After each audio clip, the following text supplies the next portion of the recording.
Okay, so this is the third presentation, and we're still on topic one. Last one we were looking at production possibility boundaries. This time I still want to look at production possibility boundaries, but this time I want us to consider what makes them shift. So again, I'm going to assume a country that can produce consumer and or capital goods, and this is our production possibility boundary line. Remember, this line represents the maximum that a country can produce. On this line, we're being both productively and allocatively efficient, which means we cannot produce any more goods and services in this economy. Now, remember, this line represents maximum use of our factors of production. So what we're going to think about now is what can make this line increase. Now, there are two different ways that this line can increase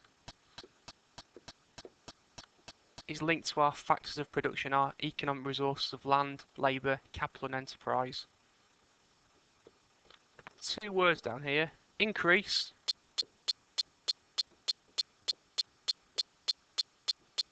and improvement. Let's take the first one first of all. If we increase our factors of production, that means we have more land, labour, capital and enterprise, or maybe just more of one particular resource. This means now that in our economy we are now capable of producing more goods and services. This might mean our production possibility boundary will increase. This will mean that our economy is now capable of producing more consumer goods and or more capital goods. Clearly this will mean we're producing more, which means that we can potentially satisfy more wants and needs and therefore increase economic welfare.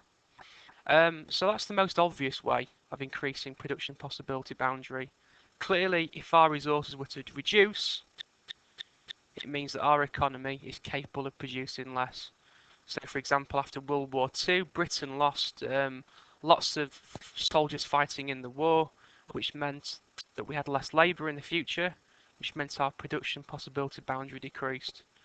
A way of solving that problem was to allow people to come to Britain from the Commonwealth, or Indians, Pakistanis, Caribbeans, Bangladeshis, people from parts of Africa flooded into Britain, increased our labour, which meant again our production possibility boundary increased.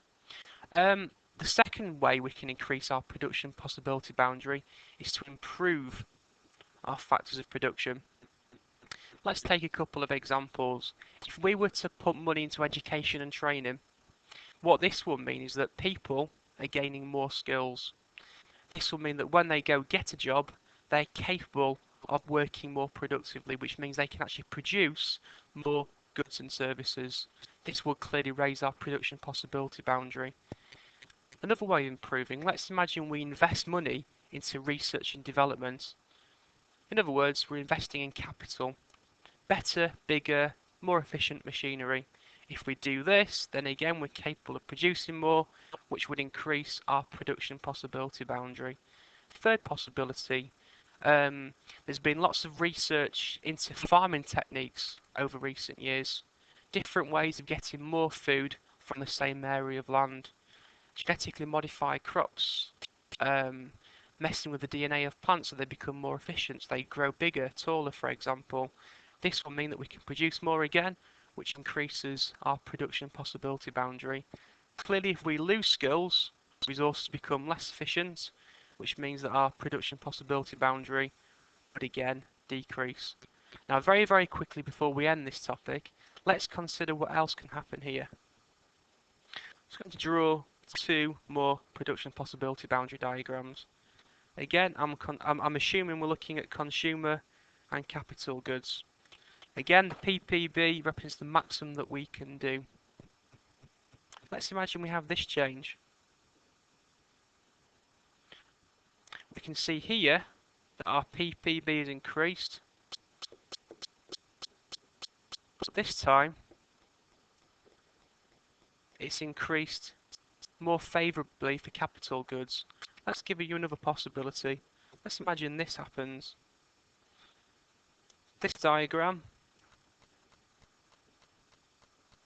We're increasing what we can do consumer good wise, but very little change in capital goods. Let's consider what's happened here. If we improve resources, doesn't necessarily mean we can produce more of every single good or service. If all of our investments, our training and education go into producing more capital goods, clearly this will favour capital goods more than consumer goods. Conversely, more factors of production coming into the country in favour of consumer goods will mean this increases dramatically, but will lead to a very small change in capital goods. Linked to this improvement of factors of production, I want to bring in two more important concepts. Specialisation and division of labour. Okay, let's take the first one first of all, specialisation. This is one fantastic way of increasing your production possibility boundary. Here what we do, we will get businesses, potentially whole countries, different parts of the country potentially, to specialise in what they're best at, i.e. tailoring resources to what we want particular resources to do. If people and businesses and countries are specialised, it means they can work more efficiently and produce more goods and services. Let's take one quick example of that. Sheffield, not too far from here, used to specialise in steel production. Most of the resources in that part of the country were dedicated to the production of steel. That raised efficiency and raised output. Division of labour. This is where we get people to focus on tasks that they are best able to complete. So for example, on a production line, maybe one person completes one small repetitive task over and over again. The idea is they become very efficient at that task, become very skilled, and ultimately that will raise their efficiency level again and mean that they can do more. It also means that training becomes more beneficial. If you've got 5 people completing a range of different tasks, send them all on a training course to improve their skills in one of them tasks, it may not be that productive. But if you have one person completing one task over and over again, clearly a training program is beneficial in that area. It will significantly increase their productivity levels. Okay, and that is the end of topic 1.